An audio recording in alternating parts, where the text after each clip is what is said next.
अस्सलाम वालेकुम and good morning. Internet पे बस वक्त ज़ाया ना करें, इसको सीखें और इससे कमाएं। आज ये दो डाटाज आप देख लीजिएगा, इन डाटाज का बड़ा इंपैक्ट होगा मार्केट में। आज यूएस के जो जीडीपी का डाटा है और अनएम्प्लॉयमेंट क्लेम का डाटा है, ये दोनों इंडिविजुअली वन बाय वन भी अच्छा असर डालते हैं मार्केट पे। जो फोरकास्ट है 5.2 इससे ज़्यादा आता है तो ये अच्छा होता है करेंसी के लिए। और ये जो अनएम्प्लॉयमेंट जो बेरोज़गारी है वो कम होती है, ये जो फोरकास्ट है इससे कम आएगी तो अच्छा होता है जो इकोनॉमी है उसके लिए, यूएस डॉलर के लिए। यहाँ ये आप कैसे देख सकते हैं, ये आप जाके ये फोटो वाला जो ऑप्शन है इसके ऊपर देख सकते हैं। पहले तो हम देखते हैं कि फोरकास्ट क्या है। 5.2 है जी जीडीपी के लिए और प्रीवियस 5.2 था। जो फोरकास्ट है अनएम्प्लॉयमेंट के लिए वो 2,14,000 है। जो प्रीवियस था वो था 2,02,000। मतलब पिछली दफ़ा जो अनएम्प्लॉयमेंट थी, बेरोज़गारी थी, वो कम हुई थी। हम इसका इम्पैक्ट क्या होता है मार्केट पे, यहाँ पे आगे देखें तो यहाँ पे क्या होता है कि actual greater than the forecast is good for currency. मतलब जो अभी डाटा आएगा जीडीपी का, वो अगर ज़्यादा होगा जो फोरकास्ट है उससे, क्योंकि ये फाइनल जीडीपी है, तो इसका अगर डाटा ज़्यादा होगा, इसके जो रिज़ल्ट आएगा वो ज़्यादा होगा, तो फिर इकोनॉमी और ग्रो करेगी, इकोनॉमी के लिए अच्छा होगा, करेंसी के लिए अच्छा होगा। तो गोल्ड के प्राइस ज़्यादा नीचे आने के चांसेस हैं। दुनिया के बाकी जो हालात लग रहे हैं, जो जंग के हालात लग रहे हैं, इस वक्त कोई एक न्यूज़ आने की देर है। ये जितने भी नैस्डैक और यूएस 30 पिछले काफ़ी दिनों से बहुत शूट में ऊपर जा रहे थे। कल एक दो न्यूज़ आई, उसकी वजह से आपने देखा कि $500-600 एक एक डिप में, एक एक शूट में नीचे गिरे। और ऐसे ही होता है कि ये नैस्डैक यूएस 30 बाकी ये चीज़ें जो होती हैं, इंडस्ट्रीज जितने भी होते हैं, वो ऐसे ही गिरते हैं। अनएम्प्लॉयमेंट क्लेम को देखें, बेरोज़गारी को देखें, तो जो बेरोज़गारी की शरह कम होती है, बेरोज़गारी ख़त्म होती है, तो फिर भी इकोनॉमी उससे हम और उससे फिर हम ये अख़ज़ कर सकते हैं कि इकोनॉमी अच्छी हो रही है, बेहतर हो रही है। तो वो भी नॉर्मल गोल्ड के प्राइस को नीचे लेके आता है। यहाँ पे अगर हम नैस्डैक और यूएस 30 के देखें तो यूएस 30 ने, नैस्डैक ने, S&P 500 ने एक शार्प डिप मारा था।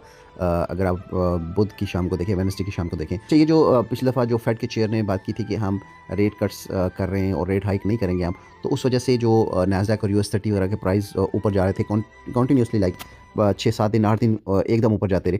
तो एक दो न्यूज़ आई, उसकी वजह से ये $600-700 इनने नीचे डिप मारा था। अगर आप नैस्डैक की भी बात कर लें, डॉ जोन्स की देखें, यूएस 30 की देखें, तो कल रात में इनने एक शूट मारा था नीचे। अब ऐसी ही चीज़ें हैं, जैसे कोरोना का अभी कुछ एक नई वेव आ रही है चाइना में, जो ख़ासा भी लॉकडाउन का सीन चल रहा है उधर भी, वो भी इस पे असर करेगा। अभी ये जो जंग की सिचुएशन चल रही है, इसमें भी कोई ऐसी एक न्यूज़ आ गई तो फिर देखें आपके, फिर ये एकदम नीचे शूट मारेंगे, क्योंकि काफ़ी दिन हो गए अपने ऑल टाइम हाइज़ की तरफ जा रहे हैं और ऑल टाइम हाई इनने ब्रेक किए हैं, तो एक दफ़ा नहीं, 2-3 दफ़ा। अब ये रिवर्सल का सिनेरियो कुछ लग रहा है। बहरहाल इसके बावजूद मैं आपको कहता हूँ कि ये डे ट्रेडिंग जितनी भी करते हैं, छोटी-छोटी आप लॉट साइज़ से किया करें, क्योंकि डे ट्रेडिंग इस मार्केट में मेन गेम नहीं है। इस मार्केट में सबसे मेन चीज़ ये है कि हम कंट्रोल कितना करते हैं अपने लॉट साइज़ पे। और इस मार्केट में सबसे मेन चीज़ क्या है कि हम बार-बार ट्रेड लेने में कितना बर्दाश्त करते हैं, कितना होल्ड करते हैं। सब्र करेंगे तो इस मार्केट से कमाने का अच्छे-अच्छे मौके मिलेंगे। बार-बार ट्रेडिंग करेंगे तो उसमें फँसने के चांसेस ज़्यादा होते हैं। डे ट्रेडिंग में अगर पूरा दिन हम ट्रेडिंग के लिए बैठे रहेंगे कि हम ये ट्रेड ले लें, हम वो ट्रेड ले लें, हम वो ट्रेड ले लें, तो 10 ट्रेड लेंगे, 10 में से 4-5 आपके अपोजिट साइड पे चले ही जाएँगे। जब वो हमारे अगेंस्ट चल जाएँगे तो फिर हम उस पर रिपीट ट्रेड कर करके अपने नर्व्स पे कंट्रोल नहीं कर पाते हैं और उस चक्कर में हम नुकसान कर जाते हैं। इसलिए बेहतर है कि छोटे लॉट साइज़ से गैम्बलिंग ना करें, छोटे लॉट साइज़ से लॉन्ग ट्रेड लेना सीखें कि हम कितने लॉन्ग टर्म के लिए इस ट्रेड को होल्ड कर सकते हैं, तो वो ज़्यादा प्रॉफिट देता है। अगर हम इन पॉलिसीज़ पे स्टिक रहेंगे, इन पॉलिसीज़ को हम सोच समझ के चलेंगे, तो हम अपने अकाउंट्स को कभी भी वॉश नहीं करेंगे। बस मेन ट्रिक क्या है, मेन चीज़ ये है कि हम जो ट्रेड लें, उन ट्रेड्स को सोच समझ के हम जो भी स्ट्रैटेजी अपना रहे हैं उसके साथ चलें, लेकिन बार-बार रिपीट ट्रेडिंग ना करें। जब आपके खिलाफ चला गया अकाउंट, तो उसको होल्ड करना सीखें। उसको थोड़े टाइम के लिए उसको सब्र से, बर्दाश्त से देखते रहें। अगर आपके अगेंस्ट जा रहा है, तो उसको जाने दें। अगर आपके हक में आ रहा है, तो उसको कैश करने की कोशिश करें। ज़्यादा बहुत लंबे चौड़े ट्रेड्स लेके, लॉट साइज़ लेके अपने आप को फँसाने के बजाय बेहतर है कि छोटे ट्रेड लें और ट्रेड लेके उसमें से मैक्सिमम प्रॉफिट निकालें। क्रिप्टो 2 ऑफिशियल टेलीग्राम, यूट्यूब और टिकटॉक के ऊपर मेरी कोशिश होती है कि आपके लिए वो चीज़ें शेयर करता रहूँ जो आपकी ट्रेडिंग और आपके प्रॉफिट्स को मैक्सिमाइज़ कर सके।